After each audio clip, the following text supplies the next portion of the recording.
Fueling up seems simple, right? Pull in, pump the gas, put the nozzle back, and drive off. But here's the shocker. Expensive fuel system problems start right after you fill up. One small habit, one automatic move, you could be damaging your car without realizing it. No warning light, no immediate breakdown, just hidden problems building up every mile you drive. And these aren't rare. Mechanics see them every day.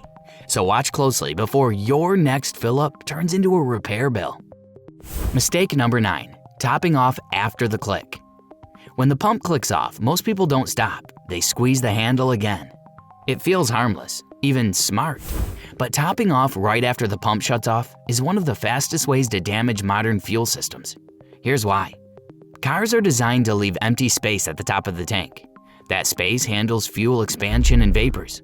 When you force more gas in after the click, liquid fuel gets pushed into parts of the system that were never meant to hold liquid, especially the charcoal canister. That canister is built to trap vapors, not raw gasoline. Once it's soaked, it stops working. Pressure builds, and weeks later, you're dealing with rough idle, fuel smells, hard starts, or a check engine light that seems to come out of nowhere. That's what makes this mistake expensive. The damage doesn't happen at the pump, it shows up later. The fix is simple. When the pump clicks off, stop. That click is protection. And if you think that's bad, wait until mistake number 8, because it happens after you leave the station and most drivers still swear it's a myth. Mistake number 8, driving hard right after filling up. As soon as they leave the pump, some drivers floor it. Hard acceleration, quick merge, full throttle. And that's a mistake. Right after refueling, your fuel system is still stabilizing. Pressure inside the tank is equalizing. Vapors are being routed through the EVAP system. Sensors are recalibrating fuel trims based on the fresh load you just added. When you drive aggressively during that window, you disrupt that process.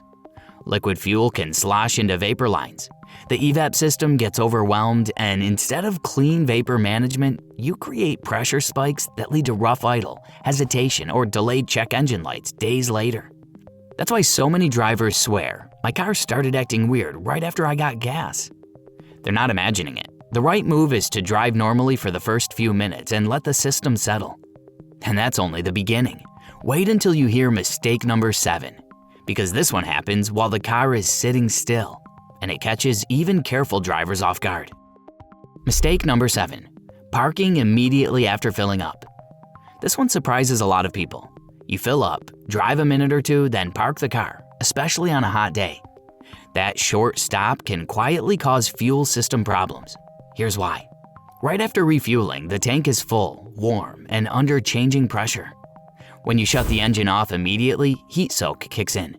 Fuel expands, vapors build, and without airflow or circulation, that pressure has nowhere to go. In extreme cases, vapors push past seals or overwhelm the EVAP system. That's when drivers start noticing fuel smells, hard starts, or check engine lights that seem completely random. Garages make it worse. Heat gets trapped, vapors concentrate, and the problem compounds over time. The smart move is to drive for a few minutes after filling up, especially in hot weather, so temperatures and pressure can stabilize before you park. That one catches people early. The next one catches them later, and it involves something drivers do on purpose, thinking it's helping. Mistake number 6, letting the car idle. After filling up, some drivers sit and idle. Windows down, engine running. They think they're being careful. The logic sounds reasonable. Let the car burn off excess fuel vapors before driving. But that habit actually does the opposite. Here's what's really happening. Modern engines are tuned to manage vapors through the EVAP system while driving, not while idling. At idle, airflow is low. Exhaust temperatures are cooler, and fuel trim adjusts are slow. That's the worst possible condition for clearing excess vapors. Instead of purging cleanly, vapors linger. The charcoal canister stays saturated longer. Fuel trims drift, and the engine can stumble, hesitate, or idle rough, especially on hot days. This is why some drivers notice the car feels worse after they let it sit for a minute. They unknowingly extend the unstable window instead of shortening it. There's another issue too. Extended idling right after refueling increases heat soak.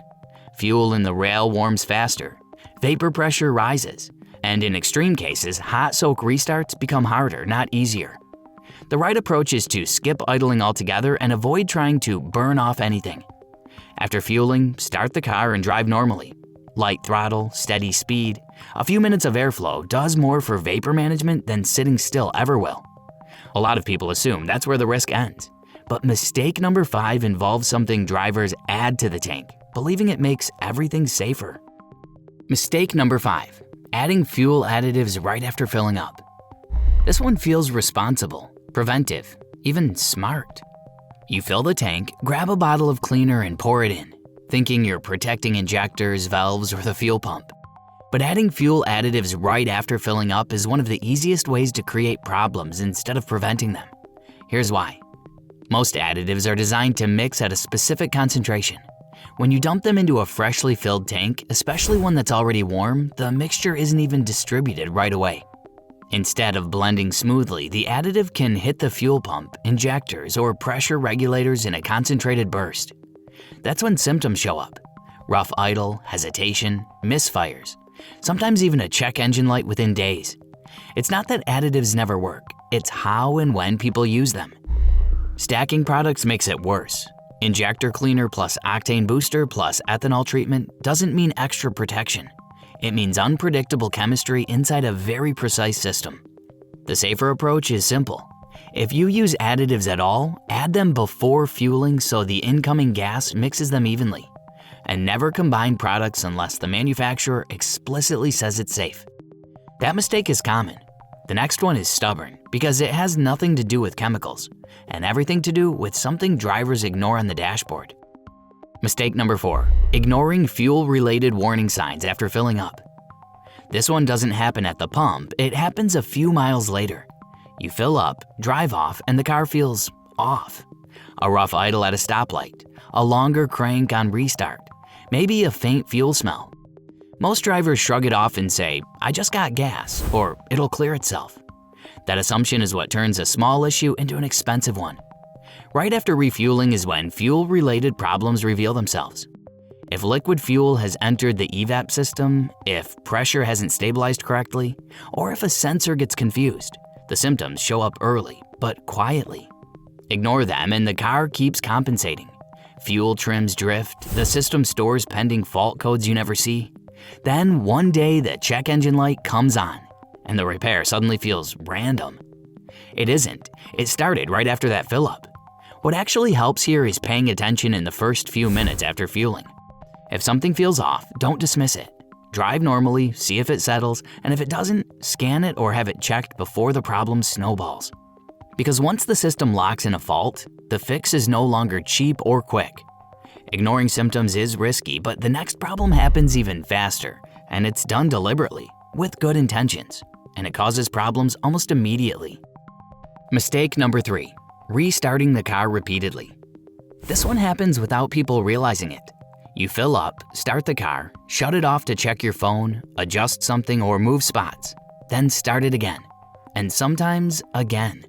That back-to-back restarting right after fueling can confuse modern fuel systems fast. Here's why. Every time you start the engine, the car recalculates fuel pressure, vapor flow, and air-fuel balance. Right after filling up, those values are already in flux. Vapors are moving, pressure is equalizing, sensors are adapting to a suddenly full tank. When you interrupt that process with repeated starts and stops, the system never settles. Fuel trims overshoot, vapors get misrouted, and the engine can stumble, hesitate, or trigger fuel-related fault codes that don't make sense later. This is why some drivers swear their car doesn't like getting gas. It's not superstition, it's timing. What works better is committing to one clean start. Fuel up, start the car, and drive normally. Let the system finish its recalibration in one continuous cycle instead of resetting it over and over. And if you think starting habits can't do much harm, wait until mistake number 2, because this one involves something people do to save money, and it can cause problems immediately. Mistake number 2, clearing the check engine light. This one is incredibly common. You fill up, a few miles later the check engine light comes on, and the first thought is, it's just bad gas. So you clear the light with a scanner, with an app, sometimes by disconnecting the battery. And that's the mistake. Right after refueling is when EVAP-related faults show up most often. Loose gas caps, vapor pressure issues, or fuel slosh into the system can all trigger temporary codes. When the light comes on at that moment, the car is giving you valuable information about what just happened and under what conditions. Clearing the code wipes that information out. Modern vehicles store freeze-frame data: engine load, temperature, fuel pressure, vapor flow, all captured at the exact moment the fault occurred. That data is gold. It tells a technician whether the problem was a simple cap issue or the start of a failing EVAP component. When you erase it, you turn a clear diagnosis into guesswork. Worse, some problems don't come back right away. The light stays on for weeks, then it returns permanently, but now the evidence is gone, and the repair becomes longer, more expensive, and harder to pinpoint. What works better is restraint. If a check engine light comes on right after filling up, don't panic and don't erase it. Tighten the gas cap, drive normally for a day or two. If the light clears on its own, the system resolved it. If it doesn't, you've preserved the data needed to fix it correctly the first time. And if you think that's costly, wait until mistake number 1, because this is the habit drivers defend the hardest, and it causes damage almost immediately. Mistake number 1, driving off without properly tightening the gas cap. This is the mistake drivers argue about the most, and it causes trouble almost immediately.